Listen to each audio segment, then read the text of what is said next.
Live 24/7. This is AGT Live 24/7. Hare Krishna. Hare Krishna. কিছুক্ষণ আগে আমরা একটা সুন্দর গান শুনলাম।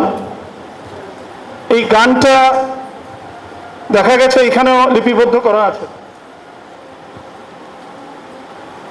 ধন্যবাদ জানাই কালচারাল কমিটি মেম্বারদেরকে যে ওরা সুন্দর করে অনেক দিন পরে দেখলাম যে একটা স্টেজ দেখে মনে হচ্ছে যে আমার স্কুল দিনের কথাগুলি মনে পড়ে যাচ্ছে, যে আমরা এইভাবে স্কুলে এইসব অনুষ্ঠান আমরা এইটা প্রমাণ করছে কি আমরা সেলিব্রেশন করাটা মানে হচ্ছে আমরা একজোট আছি এখনো।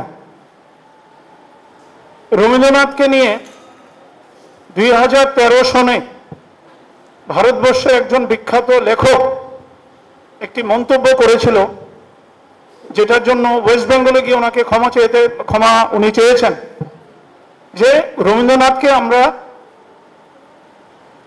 ওনার ছোট ছোট গল্পের জন্য আমরা বাঙালিরা অনেক মাথার উপরে উঠিয়ে ফেলেছি, আর উনি নোবেল পাওয়ার মতন কেউ নয়। তারপর বিশ্বভারতীতে গিয়ে উনি মাপ চেয়েছেন যে এটা আমার বলা ঠিক হয়নি। তো এখানে যে লেখাটা আছে, আকাশ ভরা সূর্য তারা বিশ্ব ভরা প্রাণ, উনি বিশ্ব ভরা প্রাণী।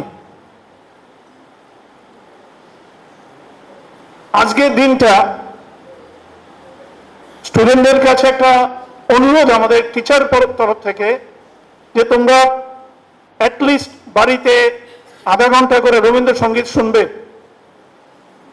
রবীন্দ্রসঙ্গীত শোনার পরে দেখবে মেমোরাইজেশন পাওয়ার কিভাবে বাড়ছে, তোমার মনে রাখার ক্ষমতা বেড়ে যাবে।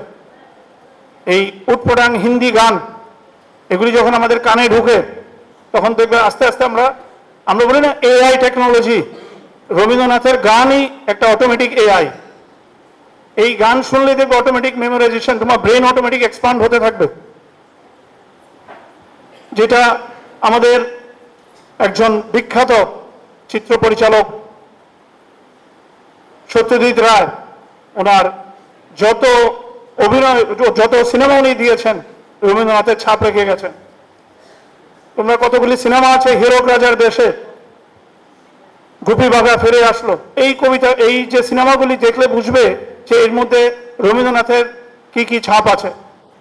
এক একটা গান, আহা কি আনন্দ আকাশে বাতাসে, এটা শুনলেই তো মনে হয় আনন্দ হচ্ছে।